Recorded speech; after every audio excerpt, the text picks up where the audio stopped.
कुछ लोग इसको साइलेंट किलर के नाम से भी जाना जाता है। बरसात के दिनों में क्या होता है कि जितने भी रेप्टाइल्स होते हैं, जितने भी हमारे सांप होते हैं, उनका खतरा जो होता है वो बढ़ जाता है। बढ़ जाता है कि नहीं बढ़ जाता है? तो रात में हमको बड़ी समस्या होती, काफी सावधानी पूर्वक हमको बाहर निकलना पड़ता है, उठना पड़ता है, बैठना पड़ता है, लेटना पड़ता है। और गांव में इस तरीके की समस्याएं ज्यादा होती हैं। भारत में बेटा करीब जो सांपों की प्रजातियां हैं, करीब 350 से 400 के बीच लगभग जो है सांपों की प्रजातियां पाई जाती हैं। लेकिन पाई तो इतनी सारी सांपों की प्रजातियां जाती हैं, लेकिन उसमें से सभी सांप विषैले नहीं होते हैं। कुछ महज सांप ही ऐसे होते हैं जो विषैले। भारत में भिन्न भिन्न स्थानों पे भिन्न भिन्न प्रजातियों के विषैले सर्प पाए जाते हैं। लेकिन हम पढ़ेंगे कि जो हमारा उत्तर भारत है, विशेषकर उत्तर प्रदेश में सांपों की वो कौन सी विषैली प्रजातियां हैं जो पाई जाती हैं, जो अगर हमको काट लें तो उनके काटने से हमारी मृत्यु भी हो सकती है। तो देखिए बात बेटा अगर हम उत्तर प्रदेश की करें या उत्तर भारत की करें, तो उत्तर भारत में 4 सांप ऐसे हैं जो बहुत ही विषैले, जिसमें से पहला होता है इंडियन स्पेक्टिकल कोबरा, दूसरा होता है इंडियन कॉमन करैंत, तीसरा होता है रसल वाइपर और चौथा होता है सा स्केल्ड वाइपर। तो इन चारों सांपों के बारे में समझेंगे। देखिए सबसे पहले जो विषैले सांप की एक प्रजाति पाई जाती है आपकी, तो वो पाई जाती है नाग की। इसका जो वैज्ञानिक नाम होता है वो नाजा होता है। देखिए बेटा दूसरा विषैला सांप है हमारा, इसको हम बोलते हैं इंडियन कॉमन करैंत। क्या बोलते हैं? कुछ लोग इसको साइलेंट किलर के नाम से भी जाना जाता है। इतना खतरनाक सांप होता है, विशेषकर रात में ज्यादा सक्रिय रहता है। अच्छा, रात में कभी कभी क्या होता है कि ये कभी कभी आपके चरपाई पे चढ़ करके आराम से आपके साथ आपके बिस्तर में हल्की गर्माहट पाता है ना, तो आपके बिस्तर में ही सो जाता है। और कभी कभी क्या होता है, जब आपका दबाव इसके ऊपर पड़ता है और वैसे ही आपको ये बाइट कर लेता है, काट लेता है। जब काट लेता है तो इसके काटने से बहुत ज्यादा दर्द नहीं होता, ऐसा लगता है कि मानो किसी चींटी ने आपको काटा है, और आप आराम से सोते रहते हैं। और इसके कारण क्या होता है, इसका जहर जो है आपके पूरे शरीर में धीरे धीरे फैल जाता है। अगला सांप, ये सांप है बेटा हमारा रसल वाइपर। कौन सा? Russell viper. इसका बेटा ये भी उत्तर भारत के मैदानों क्षेत्रों में पाया जाता है। इसकी पहचान देख लीजिए, इसके शरीर पे आपको कतारों में बड़े बड़े गोल गोल जो है धब्बे नजर आ रहे होंगे। आ रहे हैं कि नहीं आ रहे हैं? इसका शरीर क्या होता है, मोटा होता है और मजबूत होता है। और जो इसका सिर होता है, विशेषकर इसका सिर गौर से देखिए, ये त्रिकोणीय होता है और थोड़ा चौड़ा होता है। दिख रहा है आपको कि नहीं दिख रहा है? इसका रंग कैसा होता है? भूरा या पीला होता है, और इसकी लंबाई करीब 1 से 1.5 मीटर तक की होती है।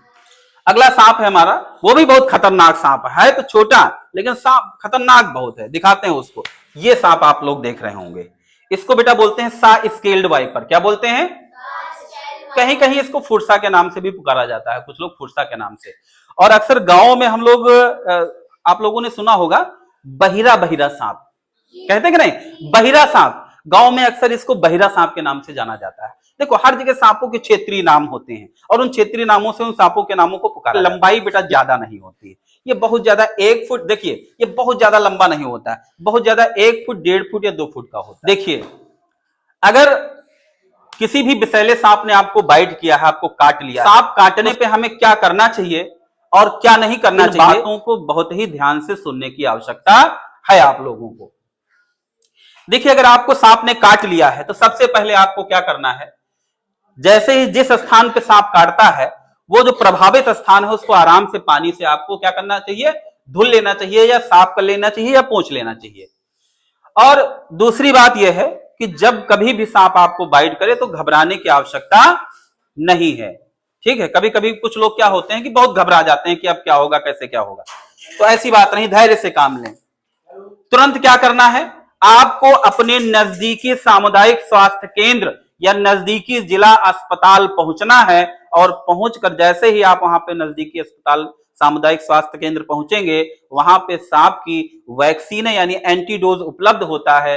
जैसे ही आप वहां पहुंचेंगे तुरंत ही डॉक्टर लोग आपका उपचार प्रारंभ कर देंगे। सांप की जानकारी आप जैसे ही उनको देंगे कि सांप ने इसको बाइट किया है, तुरंत ही उसका उपचार प्रारंभ हो जाएगा।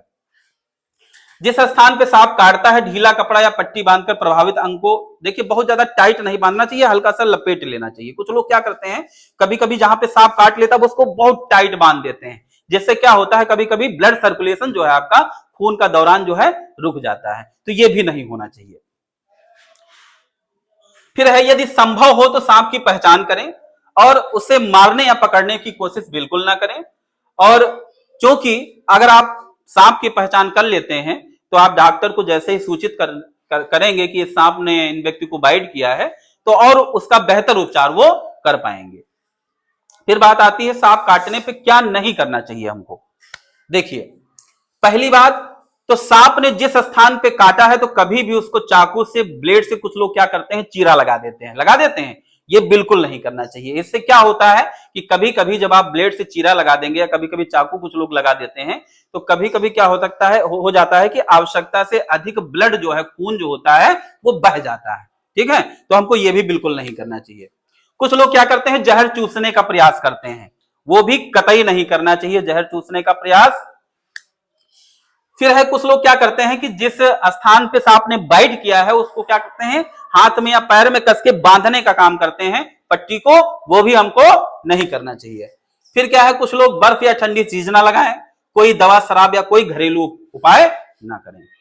और एक चीज हमको और भी नहीं करनी, अक्सर गांव में लोग क्या करते हैं, अंधविश्वासी होते हैं, जागरूकता का अभाव होता है, इतने जागरूक नहीं हो पाते हैं कि सांप काटने पर हम क्या करें क्या नहीं करें। तो क्या करें, तो वो लोग क्या करते हैं कि कभी कभी झाड़ फूक के चक्कर में पड़ जाते हैं कि नहीं पड़ जाते हैं। तो ऐसा बिल्कुल ना करें, झाड़ फूक के चक्कर में बिल्कुल नहीं पड़ना है। अगर किसी जहरीले सांप ने हमको काटा है या बाइट किया है तो झाड़ फूक के चक्कर में हमको बिल्कुल नहीं पड़ना है।